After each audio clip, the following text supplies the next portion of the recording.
उपराष्ट्रपति चुनाव से जुड़ी हुई। कल उपराष्ट्रपति का चुनाव होना है, उसके लिए मतदान होना है, देर शाम परिणाम भी सामने आ जाएगा। लेकिन एक सवाल जरूर जहन में पैदा होता है, वो ये कि क्यों इसका जो मतदान है वो बैलेट पेपर से होता है।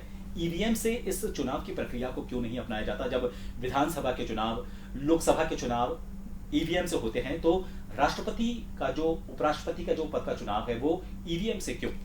दरअसल उपराष्ट्रपति चुनाव की जो प्रक्रिया है वो काफी जटिल है, और यही वजह है कि वो जटिलता ईवीएम के जरिए सॉल्व नहीं हो सकती। इसमें दोनों सदनों के सदस्य वोट डालते हैं, यानी कि लोकसभा के भी और राज्यसभा के भी।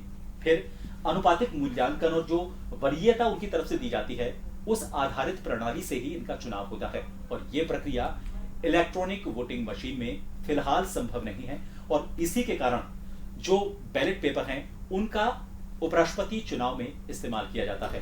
उपराष्ट्रपति पद के लिए जो मतदान होता है, उस दौरान हर मतदाता को जो उम्मीदवार हैं उनके नाम के आगे 1, 2, 3, 4 जैसी वरीयता देनी होती है, यानी कि जिसे वो सबसे ज्यादा पसंद करते हैं उसे 1, जिसे पसंद उससे कम करते हैं उसे 2, उसी तरह से आगे तक जितने उम्मीदवार होते हैं उसी हिसाब से उनको वरीयता देनी होती है।